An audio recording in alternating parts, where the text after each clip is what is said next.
Welcome to the Sleepy City Travelers channel. Today we take a journey through time, a gentle exploration of Nashville, the Athens of the South. Let yourself settle in, relax, and drift as we uncover the quiet story of this remarkable place. Long before any human hand shaped the land, long before the first structure rose against the sky, the earth itself was creating something special. The land that would become Nashville sat peacefully at the heart of what we call the Nashville Basin, a geological wonder carved slowly, patiently, by millions upon millions of years of gentle erosion. Imagine, if you will, water moving almost imperceptibly, year after year, century after century, wearing away at ancient stone, creating valleys, shaping the land with the softest of touches. This is how Nashville came to be. The city rests today, as it has for eons, upon a massive foundation of Ordovician limestone. Picture this stone, dense, bluish grey, cool to the touch. This limestone was formed from the sediment of an ancient shallow sea, a sea that covered this entire region, roughly 450 million years ago. 450 million years. Let that number wash over you, sink in, drift through your mind. The stone beneath Nashville is older than almost anything we can imagine. Older than the dinosaurs. Older than the first plants on land. It was formed when the world was young, when strange creatures with no backbones drifted through warm, shallow waters, their shells and remains slowly settling, compressing, becoming stone. This limestone, this ancient gift from a prehistoric sea, is incredibly rich in calcium. Over the millennia, over the countless seasons and cycles, this calcium has leached slowly into the soil, into the water, enriching everything it touches. Eventually, this process created the lush, nutrient-dense grasses that would later make the region famous, celebrated for its livestock, for the strong horses and cattle that grazed upon land fed by an ancient ocean. Now, let us follow the water, the Cumberland River, winding, meandering through the city in a series of deep, sweeping curves. The river moves with purpose, but without hurry. It has carved its path over thousands of years, and it continues its patient work today. The indigenous peoples who lived here first, who knew this land intimately, called the river the Warioto. We don't know the exact meaning of this name, but we can imagine it was spoken with reverence, with understanding, with the deep knowledge that comes from living alongside something for generations. The Cumberland River served as the primary architect of the local geography. Imagine the river as an artist, working with the most patient brush imaginable. It found the soft spots in the limestone, the places where the stone was just a bit more yielding, and it pressed, gently, persistently, cutting deeper and deeper, creating a valley, carving a natural gateway through the dense hardwood forests of the interior. These forests, can you picture them?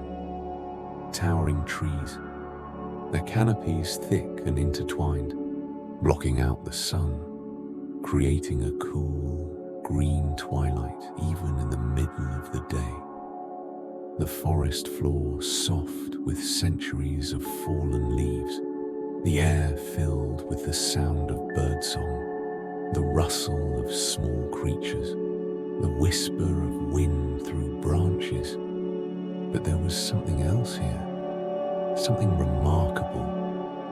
One of the most significant geographical features of early Nashville was a place called the French Lick, a natural sulfur spring, a salt deposit, located near what is now the Bicentennial Mall. But in those early days, it was simply wilderness, untouched, pristine. For centuries, for longer than we can accurately measure, the salt from these springs crystallized on the surface of the earth. Imagine tiny, glittering crystals catching the dappled sunlight, accumulating slowly, creating what the early settlers would call a lick.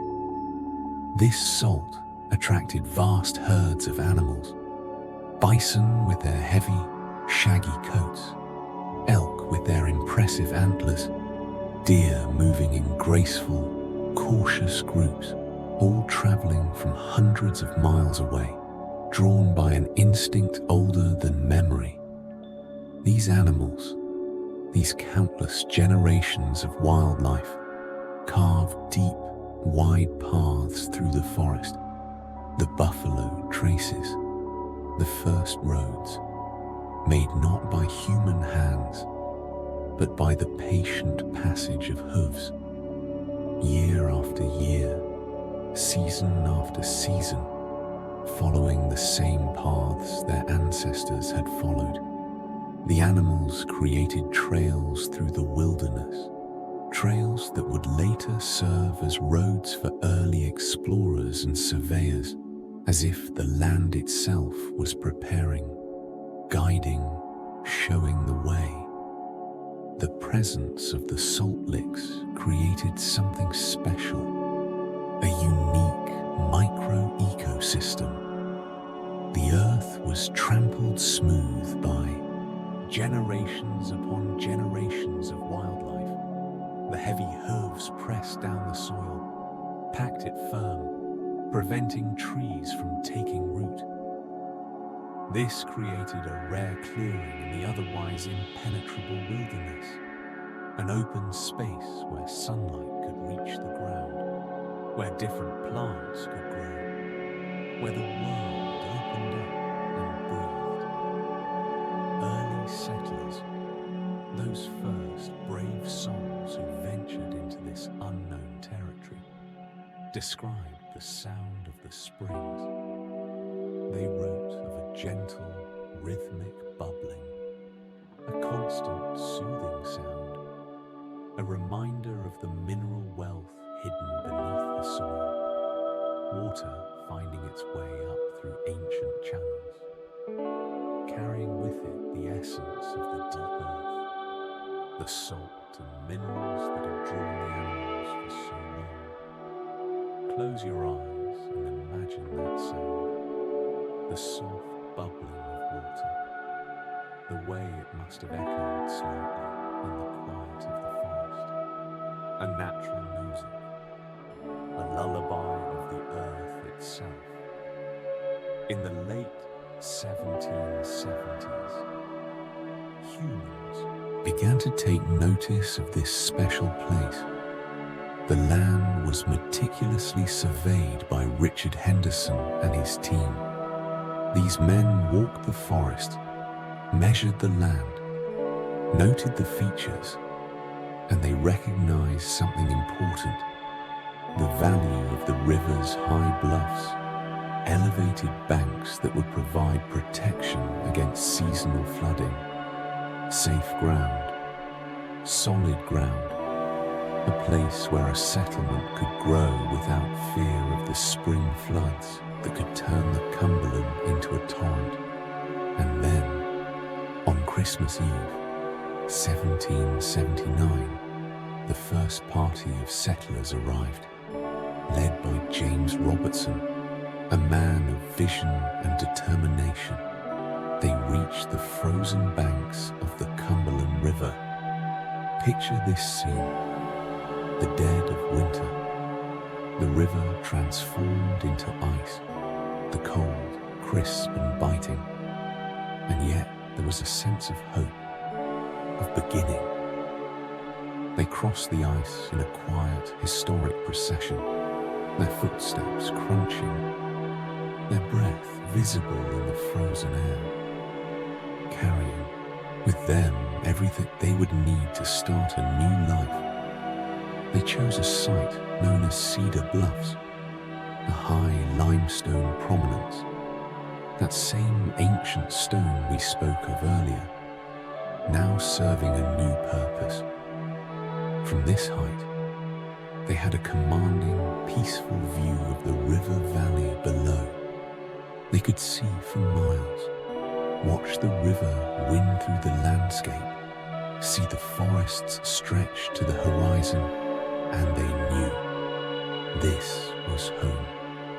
The initial survey of the town site was laid out with care in a simple, orderly grid designed to harmonize with the natural slope of the riverbank.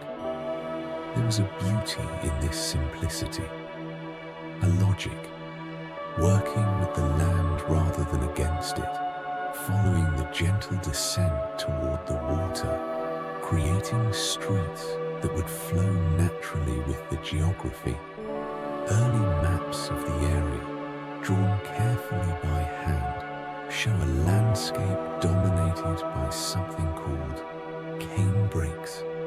These were dense thickets of giant river cane, a type of bamboo native to the Yash region, growing 10, 12, sometimes 15 feet tall. The cane swayed in the breeze along the water's edge, creating a rustling sound, a natural barrier, a green wall that marked the transition between land and water. The first collective structure, the first real marker of human settlement, was Fort Nashborough, a modest stockade, nothing grand or imposing, just a simple, sturdy shelter designed to provide safety and a sense of community in the vast forest. Imagine the security it must have offered.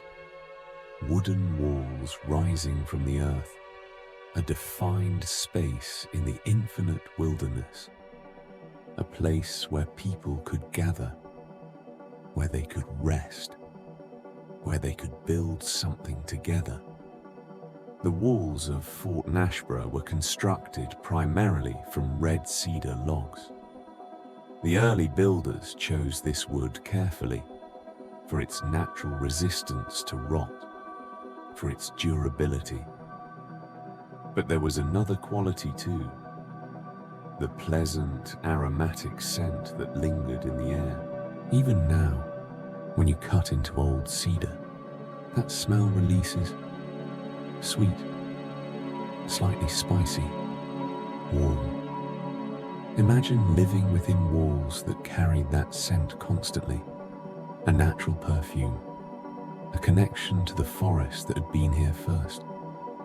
Cedar was so abundant in those early days, so plentiful, that many of the city's first chimneys and floors were crafted from this dark, fragrant wood.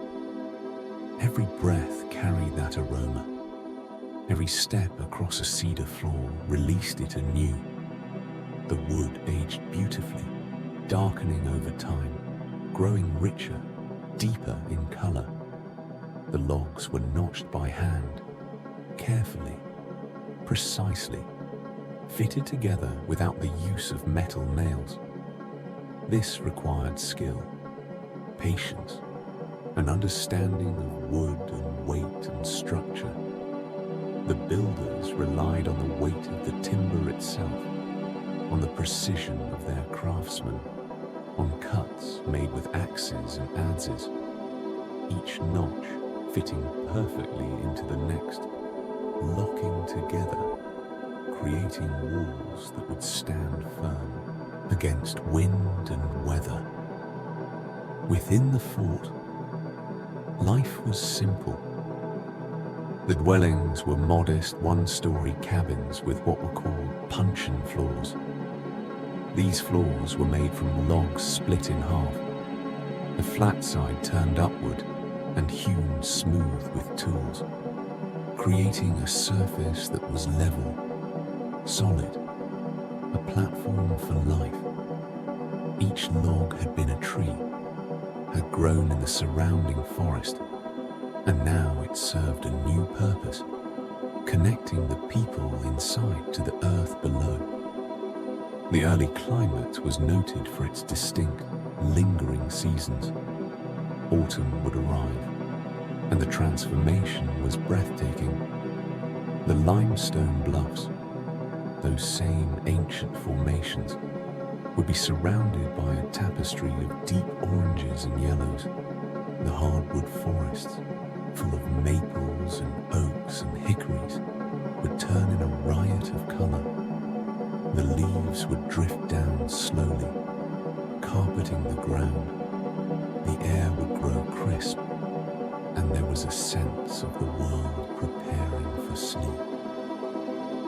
Nashville's elevation sits at approximately 597 feet above sea level. Not too high, not too low, just right. This height provided a temperate atmosphere, shielded gently by the surrounding highland rim, a ring of higher elevations that encircled the basin, creating a protected pocket, a place where extremes were softened, where the climate was kind. The natural springs continued their ancient work, providing a constant supply of cool, limestone-filtered water. The water bubbled up from deep below, passed through layers upon layers of that ancient stone, emerging clean, clear, cold. Early inhabitants believed this water carried restorative properties, healing properties. Whether this was true or not, the water was certainly pure, certainly life-giving, drawn from the deep memory of the earth. As the settlement grew, slowly, organically, the French lick remained, a landmark, a touchstone of the city's identity. It was a quiet reminder, gentle, makes you persistent, of the prehistoric animals that had first discovered this bend in the river. The bison and elk were gone now, but their traces remained, their paths still visible, and the salt still bubbled up from below, connecting the present to a past so distant it barely seemed real. By the time the town was officially incorporated in 1784, a transformation had occurred. The transition from a wild salt lick, from an untamed gathering place for ancient herds, to an organized center of trade was complete. But beneath it all, beneath the buildings and streets and the bustle of human activity, the city still rested quietly on its ancient bed of stone, that 450 million-year-old limestone, still there, still supporting everything above it, still leaching its minerals into the soil, still shaping the water, still connecting Nashville to the primordial sea that had existed before almost anything else we know. And so the foundations were laid, not just the physical foundations of buildings and roads, but the deeper foundations, geological, temporal, spiritual. Nashville emerged from deep time, from ancient seas and salt licks, from the patient work of rivers and the wisdom of the first peoples, from cedar forests and limestone bluffs, growing slowly into the Athens of the south, but never forgetting, never losing touch with the ancient stone beneath. Let yourself rest with these images. Let them drift through your mind. The shallow ancient sea, the Cumberland River carving its path, the buffalo traces through endless forest, the bubbling springs, the cedar-scented walls of the fort, the tapestry of autumn colors, all of it resting peacefully on a foundation of stone older than we can truly comprehend. Beneath all our modern concerns, beneath the surface of our busy lives, there is deep time, patient stone, and the quiet work of water, always flowing, always shaping, always creating something beautiful. And this is only the beginning of our story. The foundations have been laid, ancient and strong, and now we continue our gentle journey through the history of Nashville, the Athens of the South. Let us move forward, slowly, peacefully, through time. In this second chapter of our journey, we explore how Nashville transformed, how it transitioned, gradually, gracefully, from a riverside settlement into a grand center of learning, of neoclassical beauty. We will move slowly, focusing on the weight of the stone, the elegance of the designs, the quiet dignity of buildings that were meant to stand for centuries. By the mid-19th century, Nashville earned a special name, a title it would carry with pride: the Athens of the South. This wasn't just for its many universities, though there were many. It was for something deeper, a commitment to the architectural ideals of ancient Greece, a belief that beauty and learning went hand in hand, that a city should inspire, should elevate the spirit simply by existing. Picture the city's skyline during this era. The transformation, the slow, deliberate shift from rugged timber to permanent, dignified masonry. Each new stone building was a statement, a signal of lasting stability, a promise that this settlement by the river was here to stay, that it would endure, that it would matter. And at the heart of this transformation, crowning the highest hill in the city, rose the Tennessee State Capitol. Completed in 1859, one of the oldest working capitals in the United States, still functioning today, still serving its purpose after more than 160 years. The building was designed by a famed architect, William Strickland, a man who understood proportion, who understood the language of classical architecture, who could translate the dreams of ancient Athens into Tennessee stone. Strickland chose to model the building after a Greek Ionic temple, not a copy, but an homage, a conversation across millennia. He perched it atop the highest hill in the city, positioned so it could overlook the river, the same Cumberland River we spoke of before, the ancient Warioto, still winding, still flowing, now watched over by columns and pediments that echoed temples built 25 centuries ago. The Capitol was built using Tennessee limestone, the same type of stone, the same ancient Ordovician formation we discussed, but now quarried deliberately, carefully, just blocks away from the construction site. This stone, this gift from the prehistoric sea, was known for its fine grain, for the way it could be carved with precision, for its ability to weather, not decay, but weather into a soft, silvery grey patina over time.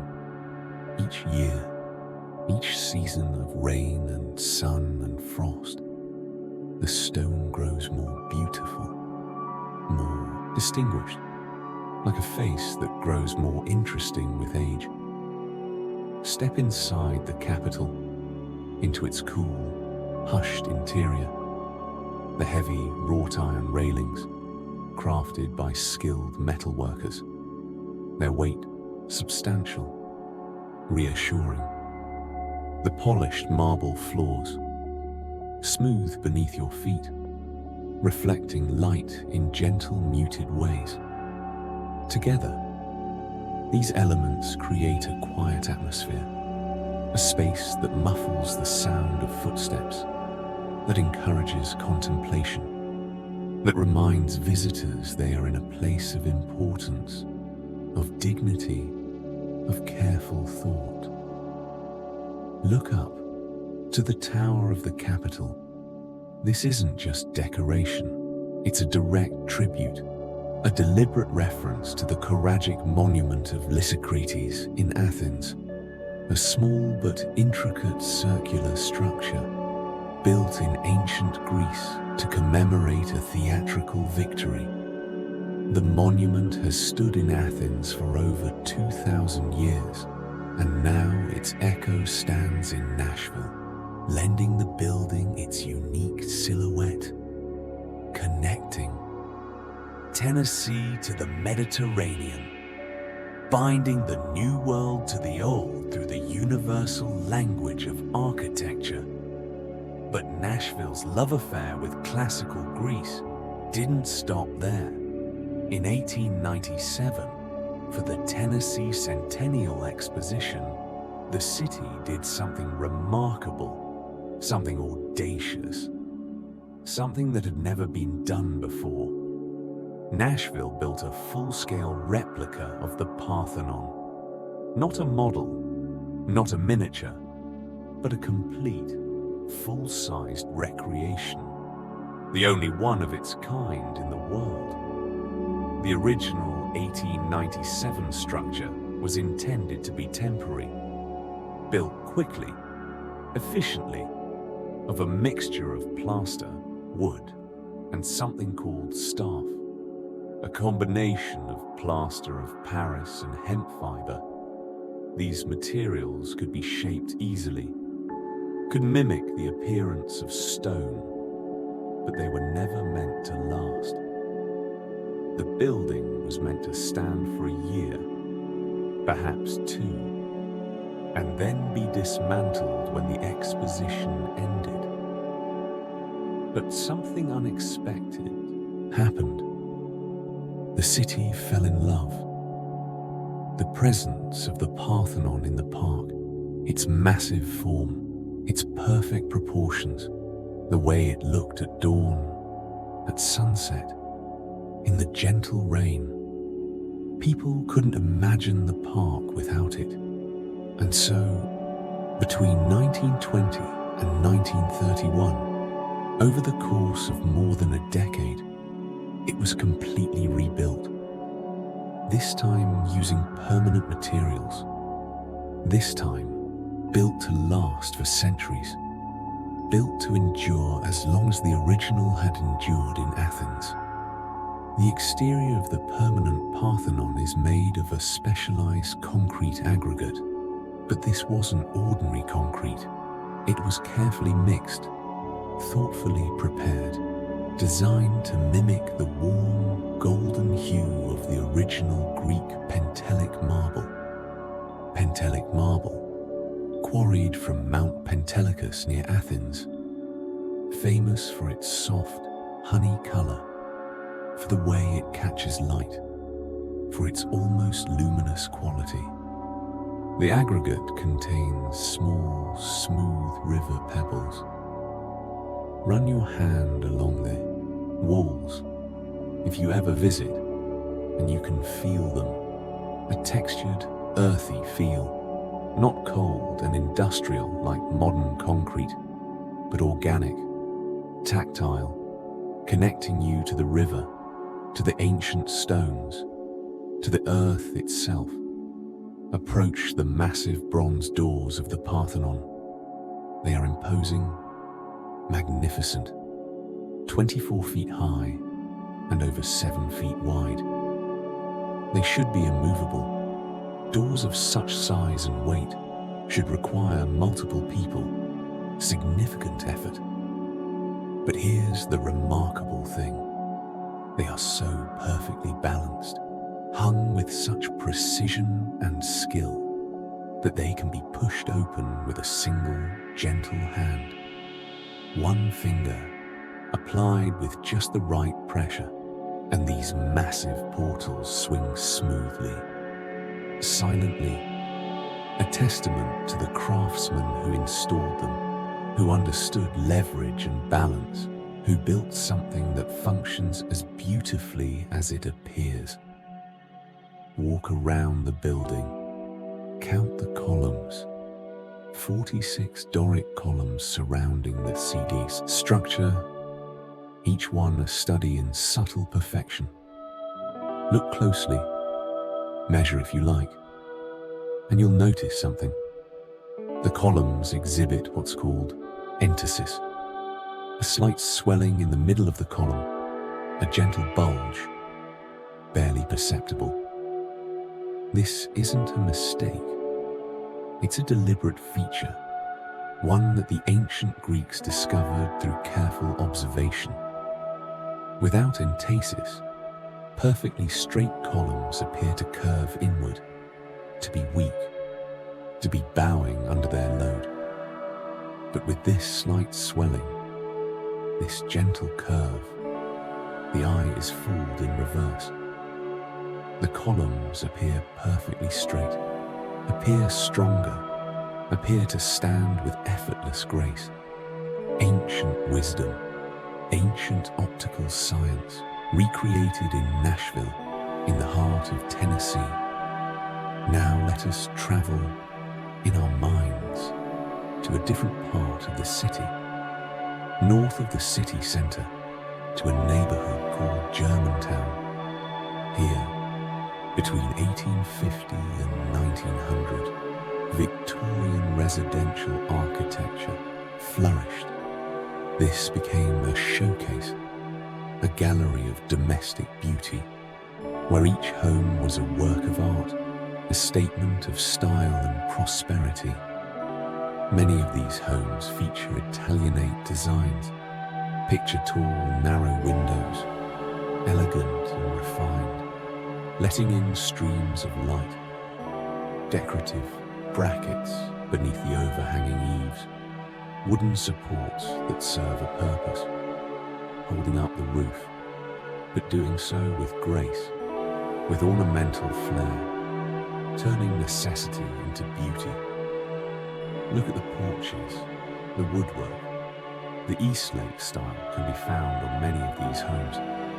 Intricate, spindle-like patterns, delicate but strong, geometric precision. In the late afternoon sun, these patterns cast long geometric shadows, creating a play of light and dark, of solid and void, shadows that move slowly across the porch floor as the sun descends, marking the passage of time in the most peaceful way imaginable. The home builders of Germantown frequently used red-pressed brick. Deep, warm red, the colour of clay and fire. This brick provided a beautiful contrast to the white limestone foundations, the same limestone we've spoken of, now serving as the base, the anchor for these Victorian dreams. Red rising from white, warmth rising from coolness, the earth colours working together in perfect harmony. Many Germantown residences are adorned with wrought iron fences, forged in local foundries, shaped while the metal was hot and pliable, hammered into patterns, into designs. Fleur-de-lis, the stylized lily, symbol of elegance, scrollwork patterns, curves and spirals, metal made to flow like water, like ribbon, like the decorative script of a master calligrapher. The Queen Anne-style homes in the area are particularly distinctive. They often feature octagonal turrets, round or eight-sided towers rising from the corners of the houses. Inside these turrets are cozy, circular rooms, spaces unlike any other in the home, windows all around offering views in multiple directions. Imagine sitting in one of these rooms, looking out over the quiet, tree-lined streets, watching the seasons change, watching the light move through the leaves, a perfect place for reading, for thinking, for simply being. Now, let us return to the grand public spaces, the buildings designed not for individual families, but for the community, for the city itself. The War Memorial Auditorium, completed in 1925, features a stunning open-air court, surrounded by Doric columns, those same ancient Greek columns we saw at the Parthenon, creating a serene, temple-like space in the heart of downtown. This is a place where the public and the sacred merge, where concerts and gatherings take on a dignity, a gravitas, borrowed from antiquity. The courtyard is paved in smooth stone, stone that stays cool, even in the height of the Tennessee summer, even when the sun beats down and the air shimmers with heat. Walk barefoot across these stones and feel that coolness rising, a relief, a reminder that the earth beneath remains constant, unaffected by the temporary weather above. In 1900, Union Station was built, a masterpiece of Romanesque revival architecture. This style looks back to a different era, to medieval Europe, to the heavy, rounded arches of Romanesque churches and monasteries. The station features these heavy stone arches, thick walls, a sense of permanence and security, and rising above it all, a soaring clock tower, visible from far away, marking the time, calling travelers, welcoming them to Nashville. Step inside Union Station, into the Grand Hall. Look up to the interior ceiling. It's finished in gold leaf, thin sheets of real gold applied with painstaking care, and luminous stained glass. The light filters through, transformed by the colored glass, enriched by the gold. And the entire hall is bathed in a soft, honey-colored light.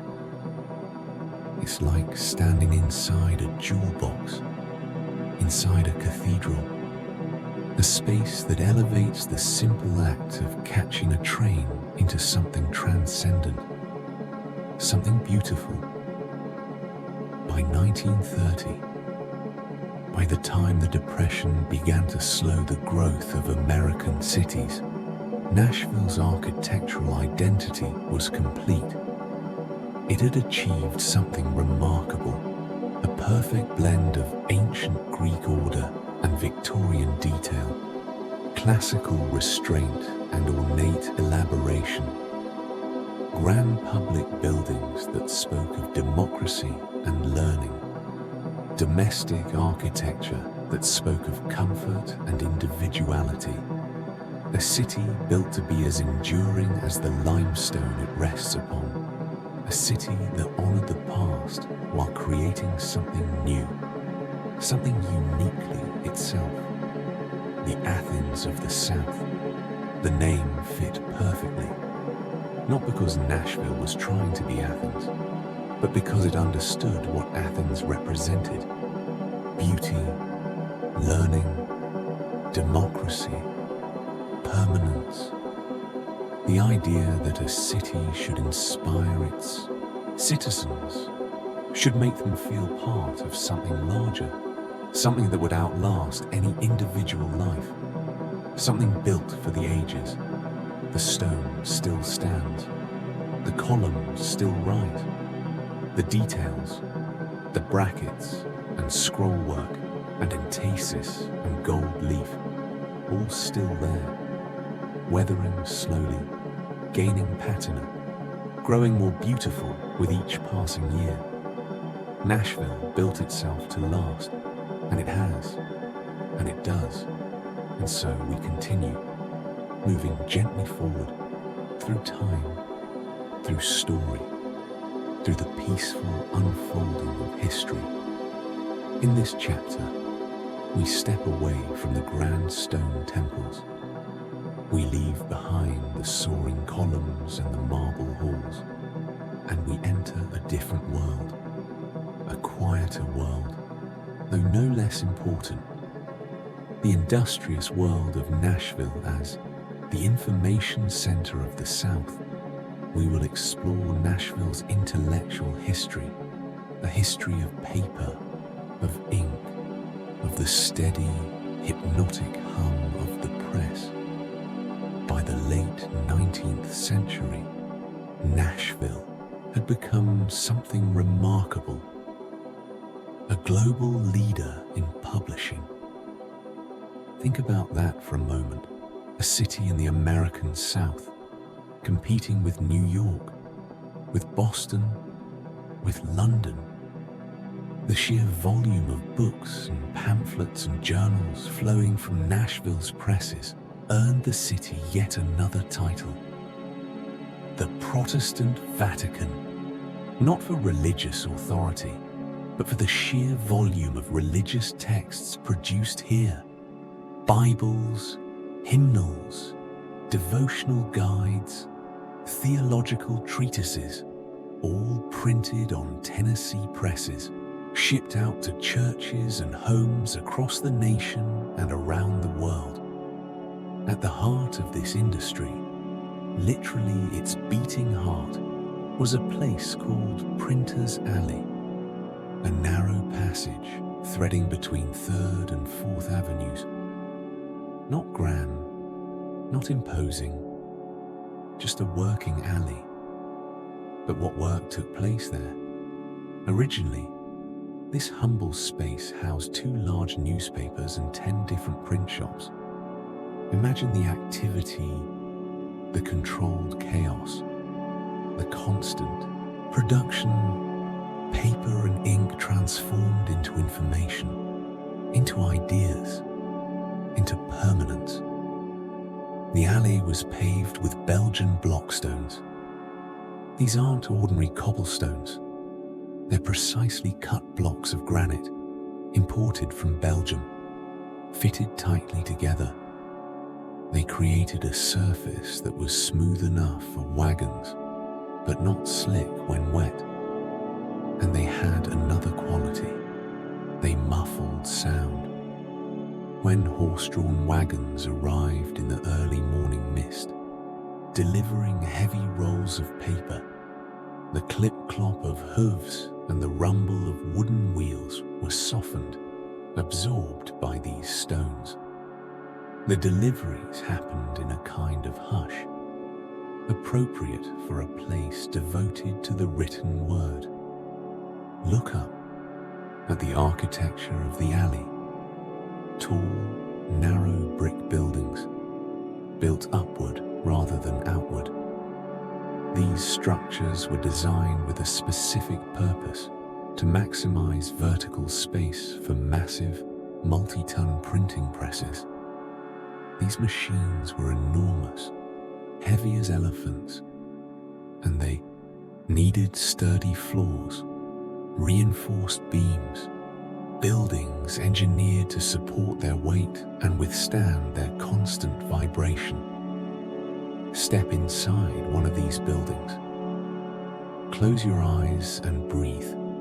The air carries a distinct, grounding scent, a mixture, a combination that's immediately recognizable to anyone who's worked in printing.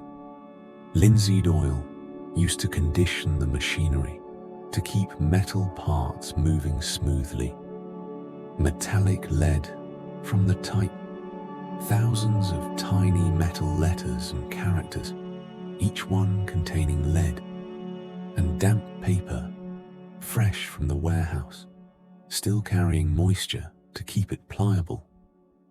This scent, it grounds you, connects you to the physical reality of communication, reminds you that ideas must be carried on something tangible, something real. Listen now to the sound of the linotype machine, a marvel of its era, a revolution in printing technology. Before the linotype, typesetters had to place each individual letter by hand, picking them from cases, arranging them, a painstakingly slow process. But the linotype allowed operators to set entire lines of metal type at once. The operator would type on a keyboard, and brass matrices, molds for each letter, would slide down from a magazine, clink into place in the correct order. The sound, listen to it in your mind, a rhythmic metallic music. Clink, clink, clink, clink, clink, like a mechanical percussion instrument, like raindrops on metal. Once the line was complete, molten lead would be poured, cooled instantly, and a solid line of type would emerge. Magic, mechanical magic, repeated thousands of times a day, creating pages, creating books, creating knowledge. Feel the paper. Much of the paper used in these presses was special, heavy, high rag content stock. This means it was made partially from cotton and linen rags, not just wood pulp.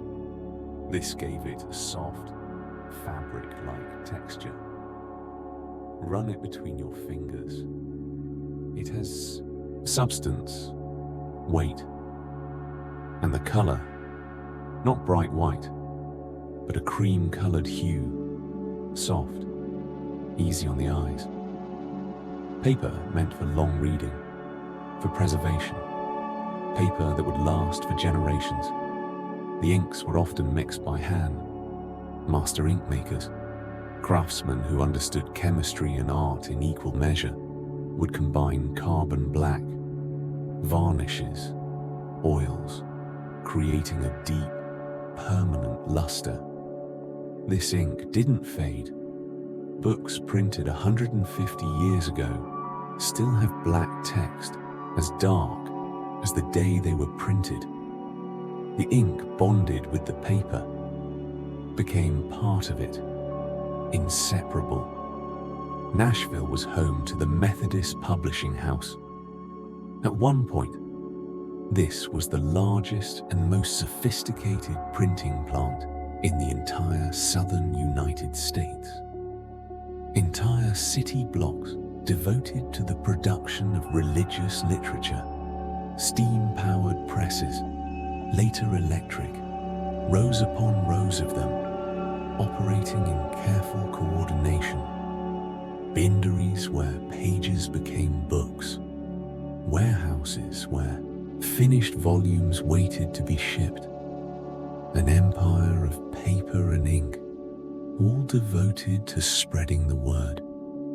The quiet labor of the pressmen and typesetters often took place in the cool basement levels of these brick buildings, not because basements were cheaper, but because of the Tennessee humidity.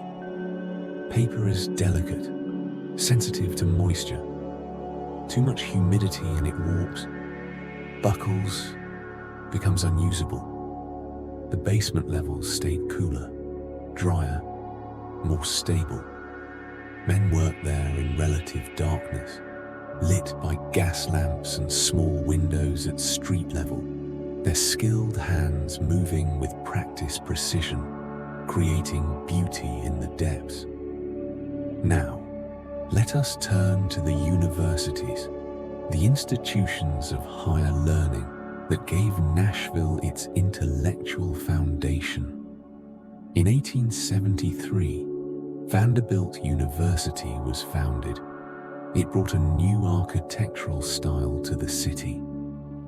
Collegiate Gothic. Think of the great universities of England, Oxford, Cambridge.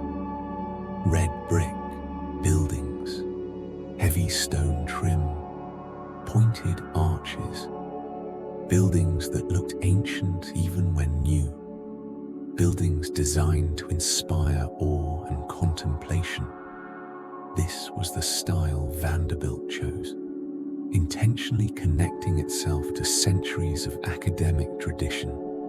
The campus was designed as an arboretum, not just a university, but a living museum of trees.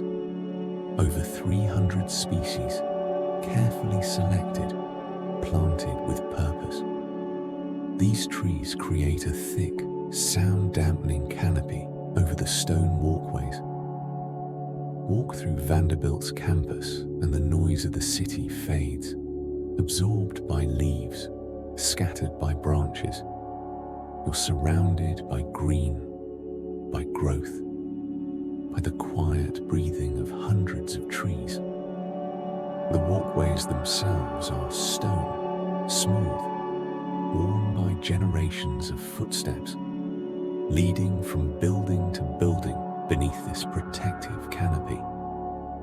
Fisk University, founded in 1866, in the aftermath of the Civil War, became a beacon of higher learning, of hope, of possibility. Jubilee Hall, its most famous building, is the oldest permanent structure built for the education of African Americans in the South. Think about what that means. The oldest, the first.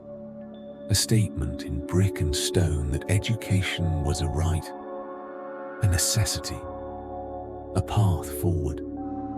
Jubilee Hall was built with a Victorian Gothic aesthetic, high arched windows, tall and elegant, allowing soft, natural light to flood the wide hallways. No harsh electric lights, no glare, just daylight filtering through glass, creating a space that felt both scholarly and warm. A place where learning could happen in comfort, in beauty. The Carnegie Library of Nashville opened in 1904. Andrew Carnegie, the steel magnate, donated millions to build libraries across America, believing that access to books was essential to democracy. Nashville's Carnegie Library was designed in the Beaux-Arts style. This was French-inspired architecture, grand, symmetrical, focused on beauty and proportion. The entrance was made of polished stone, smooth, reflective, meant to inspire a sense of quiet reverence as you approached. Entering a library should feel special, sacred even, a threshold between the ordinary world and the world of ideas. Inside the library, the stacks, the storage areas for books, featured an innovation, glass-floored walkways. Imagine this, walking on glass, looking down and seeing more levels of bookshelves below you.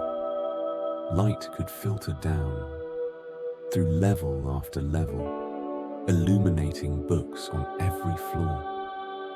Even in the depths of the building, there was natural light. There was transparency. You could see the vast collection, could sense its scope and depth. The soundscape of these early universities was defined by specific sounds, distant bells, marking the hours, calling students to class, creating a rhythm to the day, and the soft scratching of fountain pens on parchment in wood-paneled study halls. Not typing, not computers, just handwriting. The gentle scratch, scratch, scratch of metal nibs on paper, punctuated by the occasional cough, the rustle of pages turning, the creak of a wooden chair. These were spaces of concentration, of focus, of deep thought. Let us return now to books themselves, to the craft of the book. Binding was an art form in Nashville. Many books were case-bound, a process where the text block is sewn together and then enclosed in a hard cover. These covers were made of pressed cloth or genuine leather. Run your hand across an old cloth-bound book. Feel the texture, the slight grain. Now leather, smooth, supple, aging gracefully. And the titles, the author names, embossed in 22-karat gold leaf. Real gold, applied with heat and pressure, creating letters that shimmer, that catch the light, that give each book a sense of value, of importance. The edges of the pages were often deckled or left rough-hewn. This wasn't carelessness. It was a deliberate choice, a tactile detail. Run your thumb along the edge of a deckled book and you feel the individual fibers, the organic nature of paper. It added to the feeling that this book was handcrafted, unique, not mass-produced, but carefully made. Large-scale maps of the city were printed using lithography. This was a fascinating process. Heavy limestone slabs, yes, that same Tennessee limestone, smooth and flat. The artist would draw directly on the stone using oil-based crayons. Then the stone would be dampened with water. The oil-based ink would stick to the crayon drawings, but be repelled by the wet areas. When pressed onto paper, intricate flowing lines would appear. Maps of extraordinary detail and beauty, each one requiring skill, patience, an understanding of chemistry and art. The technical manuals and academic journals printed in Nashville were shipped via the Cumberland River. That ancient river, still serving, still working, loaded onto steamboats and barges. These publications would travel downstream, joining the Ohio River, then the Mississippi, spreading Nashville's intellectual influence to the far reaches of the valley. Ideas flowing like water, knowledge dispersing like seeds on the current. Even the smaller print shops in the alley specialized in what was called job printing, creating elegant calling cards, social stationery, theater programs. These weren't books, but they received the same care. Printed on thick, textured vellum, a paper with a slight translucence, with a surface that took ink beautifully. Every detail mattered. Even the smallest printed piece reflected the standards of the craft. The Southern Publishing Association building featured large industrial windows, floor-to-ceiling windows, designed to capture every bit of daylight. Natural light was preferred for detailed work, for checking colors, for avoiding eye strain. The windows reduced the need for flickering gas lamps, which created uneven light, which made detailed work difficult and dangerous. In the early 1900s, technology evolved again. The transition from manual presses, powered by human muscle and steam, to electric-powered machines. This introduced a change in the very feeling of the alley, a lower, steadier vibration. The manual presses had been rhythmic, starting and stopping, speeding and slowing. But the electric machines ran at a constant pace. This vibration could be felt in the cobblestones of the alley, a steady hum, like the purring of some enormous cat. The buildings vibrated gently, constantly, reassuringly. The pulse of production. By 1920, the quiet authority of Nashville's print industry had created something lasting, a culture that valued the written word as much as the spoken song. In a city that would soon become famous for music, for recording studios and honky-tonks, there was already a deep appreciation for communication, for craft, for the careful creation of something permanent. The print shops set the stage, created the foundation for the city's next great evolution. The presses still turn, though most have moved away from Printer's Alley now. The smell of ink and linseed oil has faded, but the buildings remain, converted now to restaurants, to clubs, to entertainment. The narrow alley that once hummed with the sound of mechanical creation now echoes with different sounds. But the foundation remains. The history, the understanding that Nashville was built on ideas as much as on limestone, on words as much as on music, on the patient, careful craft of making something that lasts. And we move forward, still slowly, still peacefully, through the continuing story of this remarkable city. In this final chapter, we explore the quiet, technical beginnings of Nashville's sonic identity. Before the neon lights, before the loudspeakers and electric guitars, Music City was a place of wooden acoustics, of clear channel radio waves drifting through the darkness, of the sacred resonance of the pipe organ. Let us listen carefully to the sound of silence becoming song. The Ryman Auditorium. You may know it as the Mother Church of country music, but originally, when it was built in 1892, it was called the Union Gospel Tabernacle. It was intended to be a silent, sacred space for reflection, a place where people could come, sit quietly, pray, contemplate. The music would come later, but first, there was silence, there was space, there was the careful architecture of sound. The building was designed by architect Hugh Cathcart Thompson. He understood something crucial.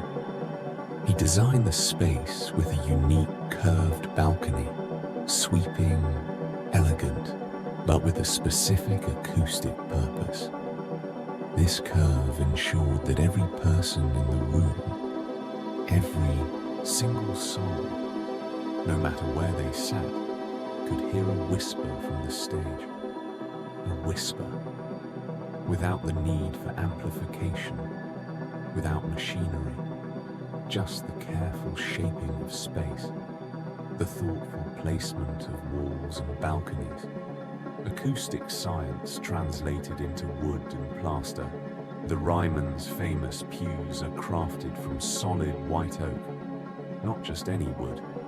White oak is dense, heavy, strong, but it has another quality. It vibrates sympathetically with low-frequency sounds.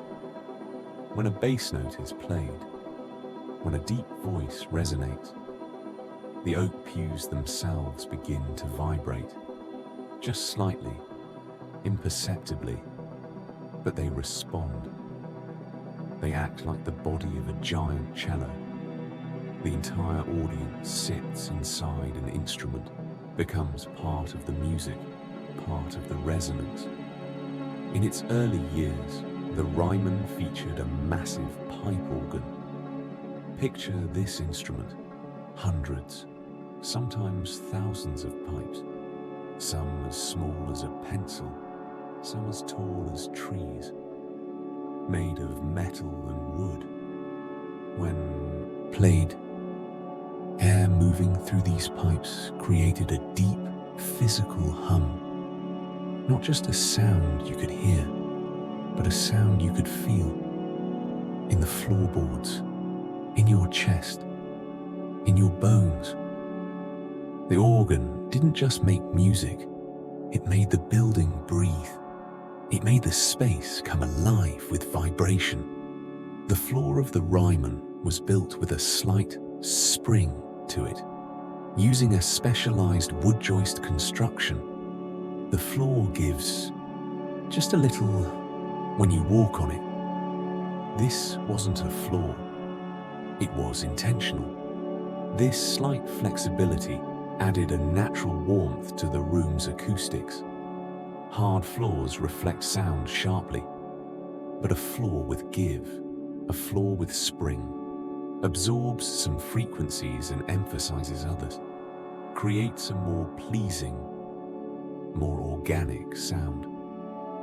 The building itself becomes an instrument. Before microphones existed, before electronic amplification was even imagined, singers in Nashville relied on something called natural reverb. They used the high vaulted ceilings of churches and theaters. They would sing, and their voices would rise, travel up through the air, bounce off the distant ceiling, and decay slowly, gently, into the rafters. Each note lingering, fading gradually, overlapping with the next note, creating a natural echo, a halo of sound around every word, every melody. The Fisk Jubilee Singers, founded at Fisk University in 1871. These remarkable performers introduced the world to the spiritual, a uniquely American form of sacred music born from the experience of enslaved people. Their performances were noted for something special: perfect, quiet harmonies, not loud, not flashy, just the natural blending of human voices, voices that listened to each other, that adjusted, that found the perfect balance, that created chords so pure they seemed to come from somewhere beyond the singers themselves. When the Jubilee Singers performed in England, touring across Europe, bringing their music to audiences who had never heard anything like it, Queen Victoria herself came to hear them, and she remarked, she said they must come from a music city. A music city. This was arguably the first time the title was ever whispered, 1871. Long before the Opry, long before the recording studios, the Queen of England recognized something. Nashville made music that mattered, music that traveled, music that touched the soul. Now, let us turn to the science of the airwaves, the invisible carriers of sound. In 1925, the USM radio began broadcasting from Nashville. The call letters stood for something peaceful, something protective. We shield millions, a reference to the mission of its parent insurance company. Not conquest, not aggression, but protection, shielding, watching over. The WSM signal was what's called a clear channel. This was special. This meant it was one of the few stations in the entire country allowed to broadcast at 50,000 watts without interference. 50,000 watts of power, pushing out into the night, reaching farther than almost any other station. A giant among stations, a voice that could travel at night due to a phenomenon called skywave propagation. Something magical happened. The cool night air, the darkness, changed how radio waves traveled. The signals would bounce off the ionosphere, that layer of charged particles high in the atmosphere, and Nashville's radio signal, riding these waves, could reach as far as Canada to the north, Central America to the south. Farmers in Saskatchewan, families in Honduras, tuning their radios, hearing music from Tennessee. Distance collapsed, geography erased by invisible waves. The Blawnock's diamond-shaped tower, built for WSM in 1932. It stands 808 feet tall. Look up at it. A distinctive shape, a diamond rising from the earth. This shape wasn't chosen for beauty, though it is beautiful. It was designed to maximize the ground wave signal, to create a steady, hum-free listener experience. The shape matters. The angles matter. Every detail calculated to send the signal out cleanly, clearly, without distortion. Early radio listeners described the sound of a distant Nashville broadcast in poetic terms. Drifting in on the wind, a soft, crackling connection to a world beyond their own. Static and music mixed together. The crackle of distance, of atmosphere, of electricity finding its way through air. And then, through that crackle, a voice, a guitar, a song, coming from somewhere far away, arriving in your living room, like a visitor from another world.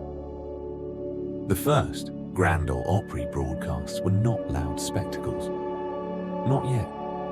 They were intimate, acoustic performances, meant to be heard on small glowing tube radios in quiet living rooms. The warm amber glow of the tubes, the crackle of the speaker, a family gathered around, listening, together, the music bringing them close. Not entertainment as spectacle, but entertainment as communion. Now, let us explore the texture of the sound itself. Early recording sessions in Nashville took place in makeshift studios, not purpose-built spaces, not scientifically designed, just rooms, but rooms that were carefully prepared. Heavy velvet curtains were draped over the walls. These curtains served a purpose. They dampened any echoes, absorbed unwanted reflections, created a dead, neutral space where only the intended sound would be captured. The velvet, soft, thick, swallowing everything but the music. The microphones of the 1920s were ribbon microphones. These worked differently than modern microphones. A thin ribbon of metal, suspended in a magnetic field, vibrating with the sound waves. They captured a darker, warmer sound, less bright, less sharp. Every voice sounded close, comforting, intimate, like someone whispering directly into your ear. The technology shaped the music, made it personal. The Nashville sound was technically defined by certain choices. The use of smooth string sections, violins, violas, cellos playing long, sustained notes, background vocals, harmonies that floated behind the lead voice like clouds.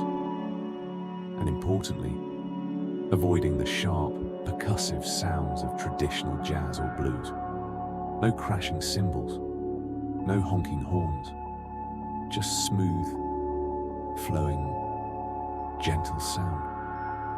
Music that could play on the radio at any hour, that wouldn't startle, that would comfort. Recording engineers often used limestone-lined echo chambers. Remember that limestone, that ancient stone we spoke of at the very beginning. Now it serves yet another purpose. Chambers built into the basements of buildings, walls of limestone, smooth, reflective. A signal would be sent into the chamber, would bounce around, and return with a haunting, spacious quality. Natural reverb again, but controlled, captured, shaped by stone. The rhythmic thump of a stand-up bass on a wooden stage became the heartbeat of the city's early recordings. Not an electric bass, not amplified, just a large wooden instrument, strings as thick as fingers, plucked by hand. Each note producing a thump you could feel as much as hear, a sound that felt as solid as the earth itself. The foundation, the pulse, the steady rhythm that held everything together. Hatch Show Print.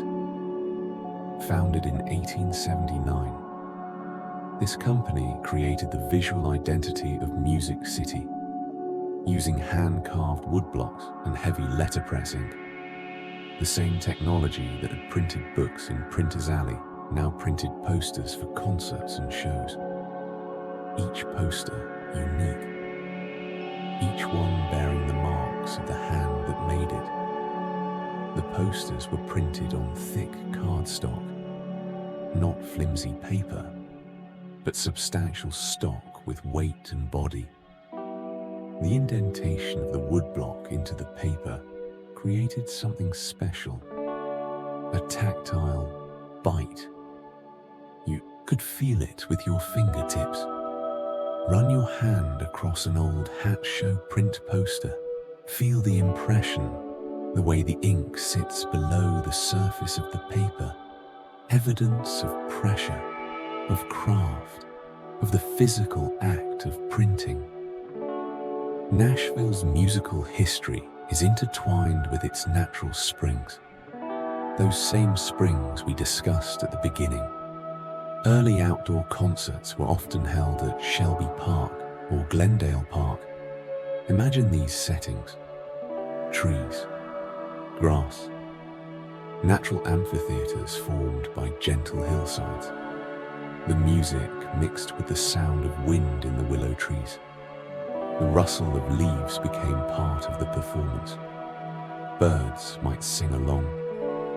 A spring bubbling nearby provided a constant, gentle background. Music and nature in conversation.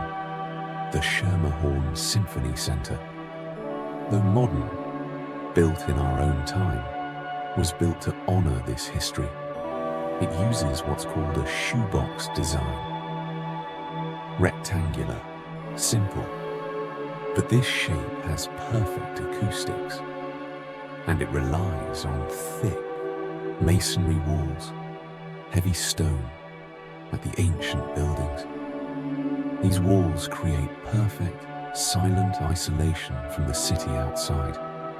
When you sit inside the Schermerhorn, the roar of traffic disappears. The city vanishes. You're in a bubble of pure sound, protected, shielded, free to listen without distraction. Even the city's street names tell the story. Music Row. Today it's famous, iconic. But originally, it was just quiet residential avenues lined with elm trees. Modest houses. Families living peacefully. Then, slowly, those houses were converted into studios. Recording equipment moved in. Microphones replaced furniture, but the trees remained. The quiet residential character persisted, even as music flowed from every building. As our journey through Nashville concludes, as we reach the end of this long, peaceful exploration, we find ourselves understanding something deeper. Nashville is a city built on stone. 450 million-year-old limestone shaped by ancient seas, supporting everything that came after. It is a city documented on paper, in Printer's Alley, where ink and lead created knowledge, where books and journals spread ideas like seeds on the wind.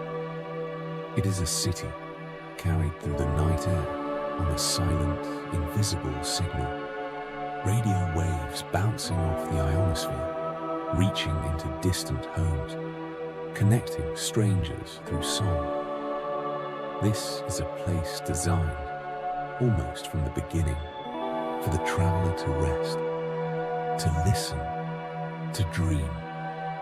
From the salt licks that drew ancient buffalo, to the cedar walls of the first fort, to the Greek columns of the Parthenon, to the publishing houses that valued the written word, to the acoustic perfection of the Rhymon, to the radio waves spreading across continents. Nashville has been a place of careful craft, of attention to detail, of building things that last. The limestone still rests beneath the city. 450 million years old and counting. Patient, eternal. The Cumberland River still winds through its ancient valley. The springs still bubble. The trees still grow. The buildings still stand. And now, as you drift towards sleep, let these images stay with you. The ancient sea, the buffalo traces, the cedar scent, the marble halls, the clink of metal type, the scratch of pen on paper, the thump of the upright bass, the crackle of the distant radio, the whisper from the stage that reaches the back row. Nashville, the Athens of the South, the Protestant Vatican, Music City, built on stone, documented on paper, carried on invisible waves, a city of layers, of history, of careful attention to the way things sound, the way things feel, the way they last. Rest now. Let the weight of deep time settle over you like a blanket. 450 million years of limestone supporting your rest. The patient work of rivers and springs flowing through your dreams. The careful craft of builders and printers and musicians creating beauty that endures. Sleep peacefully, knowing that beneath all our hurried modern lives, there is deep time, ancient stone, quiet springs, patient craft, and the gentle, eternal work of creating something beautiful that will last. Nashville rests, and so can you. Sleep well in the Athens of the South, where history is written in stone and carried on the wind, and preserved in the careful craft of those who came before. Good night.